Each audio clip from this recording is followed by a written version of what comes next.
Beauty പാർലറുകളിൽ facial ചെയ്യാനായിട്ട് പല ഉപകരണങ്ങളും ഉപയോഗിക്കാറുണ്ട് അല്ലേ? ആ ഉപകരണങ്ങളിൽ ഒന്നാണ് ഇന്ന് ഞാൻ നിങ്ങളെ പരിചയപ്പെടുത്തുന്ന അൾട്രാസോണിക് മെഷീൻ. ഏതൊരു ഉപകരണവും ഉപയോഗിക്കുന്നതിന് മുമ്പ് അതിനെക്കുറിച്ച് ഡീറ്റെയിൽ ആയിട്ട് അറിഞ്ഞിരിക്കേണ്ടത് ഒരു പ്രൊഫഷണൽ ബ്യൂട്ടീഷ്യനെ സംബന്ധിച്ചിടത്തോളം വളരെ പ്രാധാന്യമർഹിക്കുന്ന ഒന്നാണ്. ഹലോ, ഞാൻ ജാസ്മിൻ മൻസൂർ. സിൻഡ്രല്ല ബ്യൂട്ടി കോൺസെപ്റ്റ്സിലേക്ക് സ്വാഗതം. അൾട്രാസോണിക് മെഷീനെ കുറിച്ച് ഡീറ്റെയിൽ ആയിട്ടൊന്ന് നമുക്ക് മനസ്സിലാക്കാം. അൾട്രാസോണിക് മെഷീൻ സ്കിന്നിൻ്റെ ആഴത്തിലേക്ക് ഓക്സിജനും ന്യൂട്രിയൻസും എത്തിക്കുന്നു. സ്കിന്നിലുള്ള ഇൻഫ്ലമേറ്ററി ഏജൻസിനെയും അലർജി ഉണ്ടാക്കുന്ന അലർജൻസിനെയും സ്കിന്നിൽ നിന്നും പുറത്തേക്ക് കളയാൻ സഹായിക്കുന്നു. അൾട്രാസൗണ്ട് മെഷീൻ കൊണ്ട് നമ്മൾ മസാജ് ചെയ്യുമ്പോൾ സ്കിന്നിലുള്ള ചെറിയ ചെറിയ ഫൈൻ ലൈൻസിനെ സോഫ്റ്റൻ ചെയ്യാൻ സഹായിക്കുന്നു.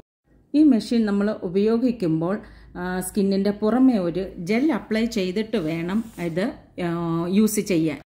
ജെൽ അപ്ലൈ ചെയ്തില്ലെന്നുണ്ടെങ്കിൽ അൾട്രാസൗണ്ട് വേവ്സ് സ്കിൻ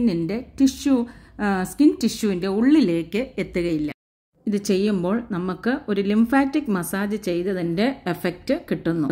അൾട്രാസോണിക് മെഷീന് 2 നോബുകളാണുള്ളത്. ഒന്ന് ഫേസ് ചെയ്യാനും രണ്ടാമത്തേത് കണ്ണിൻ്റെ പുറമേ മൂക്കിൻ്റെ സൈഡുകൾ ചെയ്യാനുമായിട്ടുള്ളതാണ്. ഈ മെഷീൻ സ്കിന്നിൽ ഉപയോഗിക്കുമ്പോൾ സ്കിന്നിലൊരു ഹീറ്റ് ഉണ്ടാകുകയോ വൈബ്രേഷൻ ഉണ്ടാകുകയോ ചെയ്യുകയില്ല. അപ്പോൾ ഈ മെഷീൻ വർക്ക് ചെയ്യുന്നുണ്ടെന്ന് നമുക്ക് എങ്ങനെ മനസ്സിലാക്കാം? മെഷീൻ വർക്ക് ചെയ്യുന്നുണ്ടോ എന്ന് നമുക്ക് ഒരു പരീക്ഷണത്തിലൂടെ മനസ്സിലാക്കാം. ഫേസിൽ ചെയ്യുന്ന നോബിൻ്റെ മെറ്റൽ ഭാഗത്ത് ഒരു തുള്ളി വെള്ളം നമ്മൾ ഇറ്റിച്ചു കൊടുത്തു കഴിഞ്ഞാൽ ആ വെള്ളം ഒന്ന് വൈബ്രേറ്റ് ചെയ്യുന്നത് കാണാം. അൾട്രാസോണിക് മെഷീൻ ഉപയോഗിക്കുമ്പോൾ അതിൻ്റെ റിസൾട്ട് സഡനായിട്ട് നമുക്ക് കാണാൻ സാധിക്കുകയില്ല. ഗ്രാജുവലിയാണ് അതിൻ്റെ റിസൾട്ട് നമുക്ക് കാണാൻ സാധിക്കുന്നത്. സ്ഥിരമായി ചെയ്യുമ്പോൾ നമ്മുടെ സ്കിന്നിൽ കൊളാജൻ ഉണ്ടാകുകയും അതുവഴി സ്കിൻ റിങ്കിൾസ് മാറുകയും ചെയ്യുന്നു.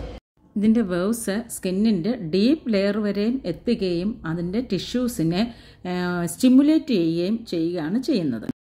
ഇതിൻ്റെ ബെനിഫിറ്റ്സ് എല്ലാം ഞാൻ ആദ്യമേ തന്നെ പറഞ്ഞിരുന്നു.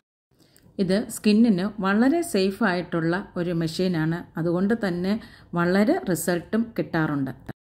ഇത് വർക്ക് ചെയ്യുന്നത് സ്കിന്നിൻ്റെ മുകളിൽ നമ്മൾ ഒരു ജെല്ല് അപ്ലൈ ചെയ്തതിന് ശേഷം മെഷീൻ വളരെ സ്ലോലി ആയിട്ട് വേണം മൂവ് ചെയ്യിക്കാൻ. മാക്സിമം നമുക്ക് 10 മിനിറ്റ് ചെയ്താൽ മതിയാവും. അൾട്രാസോണിക് മെഷീനെ കുറിച്ച് മനസ്സിലായി കാണുമെന്ന് കരുതുന്നു.